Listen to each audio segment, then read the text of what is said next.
मुकदमा एहतसाब अदालत को भिजवाने की इस्तदा मुस्तरद कर दी गई है। इस्लामाबाद हाई कोर्ट का अल-अज़ीज़िया केस में नवाज शरीफ की अपील पर मेरिट पर समाअत का फैसला। मुकदमा रिमांड बैक करना दो धारी तलवार हो सकता है। जस्टिस मियां गुल हसन औरंगज़ेब की जानिब से ये कहा गया है। एंकर पर्सन मुनीब फारूक ने हमें ज्वाइन किया है। मुनीब, बहुत शुक्रिया। मुनीब, आज अल-अज़ीज़िया की समाअत जारी है, क्या कहेंगे, क्या एक्सपेक्टेड है?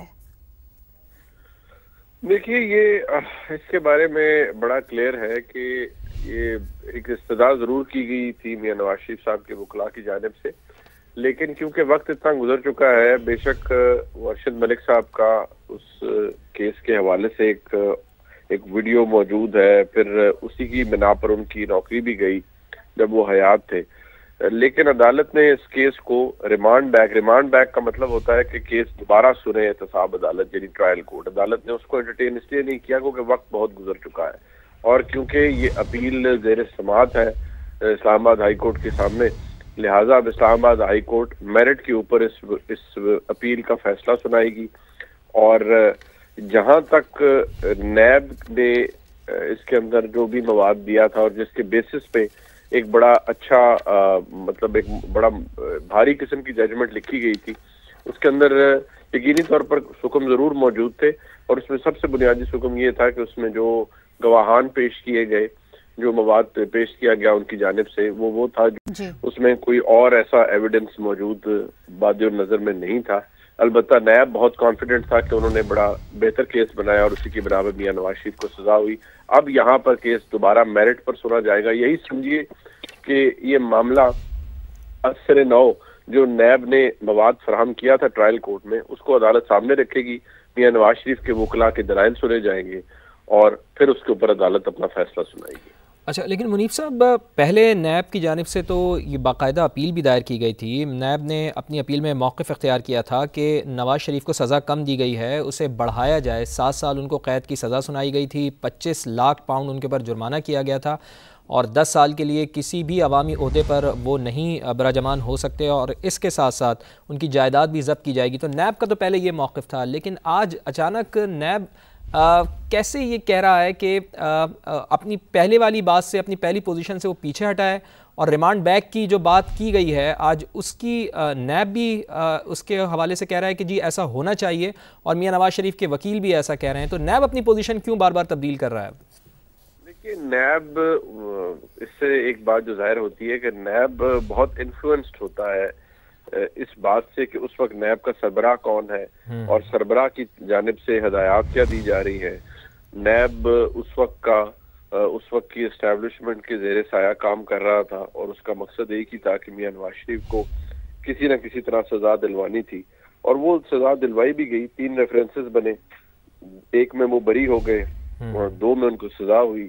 फिर क्योंकि वो सजा कम थी लिहाजा उसके ऊपर अपील की गई, लेकिन मेरे ख्याल में वो बात अब इररेलेवेंट हो चुकी है।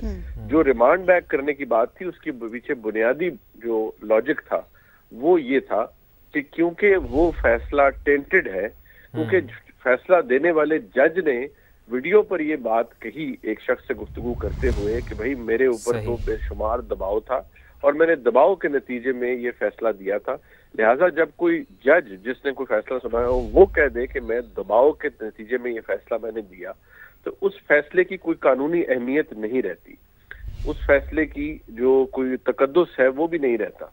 लिहाजा ये एक इस्तदा जरूर की गई थी, लेकिन इसके बारे में मैं पहले भी प्रिडिक्ट कर चुका हूँ कि क्योंकि वक्त बहुत गुजर चुका है, ये इस्तदा जरूर की जाएगी, लेकिन अदालत इसको हाई कोर्ट में ही सुनेगी, इसको रिमांड बैक एहतसाब अदालत को नहीं करेगी। वही हुआ है जी। अच्छा मुनीब, चूँकि आज ये कह दिया गया है कि मेरिट पर समाअत का फैसला होगा और अल-अज़ीज़िया रेफरेंस केस अब इस्लामाबाद हाई कोर्ट ही सुनेगी, तो आप इस पर ज़रा रोशनी डालिएगा कि मज़ीद किन किन पहलुओं को मद्देनज़र रखा जा सकता है?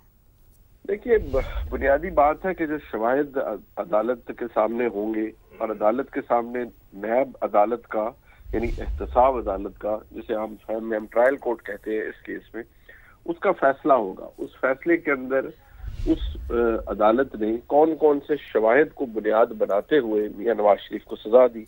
अब अगर तो वो शवाहिद और इतने मजबूत और कॉन्क्रीट थे और अगर तो नैब मुकम्मल तौर पर العزیزیہ اسٹیل مل اور تمام تر ٹرانزیکشن سے میاں نواز شریف کو جوڑ سکتا ہے اور جوڑ پایا ہے تو پھر تو وہ عدالتی فیصلہ برقرار رہ سکتا ہے. لیکن اگر نیب یہاں پر بھی اس چیز سے قاصر رہا جس طرح ایون فیلڈ کا فیصلہ ہوا تو میاں نواز شریف کو ان پراپرٹیز سے نیب نہیں جوڑ پایا. اگر یہاں پر بھی العزیزیہ سے بنیادی بات ہے اگر نیب کے پاس کوئی ایسا ڈاکیومنٹ نہیں ہے اور محض مفروضے ہیں اور نیب میاں نواز شریف کو العزیزیہ کی ساری ٹرانزیکشن سے یا جو بھی سیٹ اپ کیا گیا اس سے نہیں جوڑ پاتا تو یاد رکھیے جو یہاں پر جسے ہم برڈن آف پروف کہتے ہیں یعنی بارے ثبوت وہ تو اس طرح کا ہوتا ہے کہ آپ نے ایک خاص حد سے جا کر یعنی کہ بیانڈ ریزنیبل ڈاؤٹ پروو کرنا ہوتا ہے کہ کوئی شخص نے جرم کا ارتکاب کیا ہے. اب اگر نیب یہ ثابت نہیں کر پاتا اور کانکریٹ ایویڈنس نہیں دے پاتا کہ میاں نواز شریف کا ان تمام تر معاملات سے ڈائریکٹ تعلق تھا اور میاں نواز شریف نے یہ پیسہ سائفن آف کر کے کسی کرپشن یا کک بیک کی صورت میں کمایا, اگر نیب یہ نہیں ثابت کر پاتا تو پھر تو اس فیصلے کی جو احتساب عدالت نے دیا اس کی بنیاد بہت کمزور ہوگی اور پھر میرے خیال میں وہ فیصلہ نہیں رہ پائے گا, نہیں ٹک پائے گا.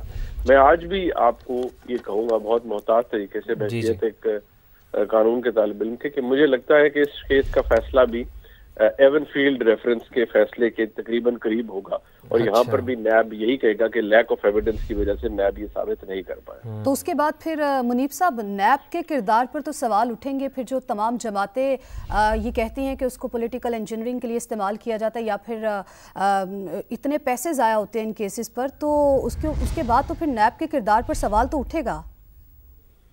دیکھیے نیب کے کردار پہ کوئی پہلی مرتبہ نہیں ہے کہ سوال اٹھ رہا ہے. نیب کا ادارہ تو پولیٹیکل انجینئرنگ کے لیے استعمال ہوا اور یہ بات تو سپریم کورٹ کے جج صاحبان نے کہی. نیب نے بہت ناقص تفتیشیں کی, اس بات کا ادراک بھی سپریم کورٹ کے جج صاحبان کو ہوا. نیب نے محض لوگوں کو پابند سلاسل رکھنے کے لیے خود کو استعمال کروایا, اس بات کا ادراک بھی ملک کی سب سے بڑی عدالت نے اپنے فیصلوں کے اندر کیا. تو پھر کیا باقی رہ جاتا ہے؟ پھر میرے ہی آپ کی رائے تو اس کی تو حیثیت کم ہے, عدالتی فیصلوں کی عدالتی آبزرویشن کی اہمیت زیادہ ہے. ٹھیک, بہت شکریہ آپ کا منیب صاحب, آپ ہمیں وقت دے رہے تھے.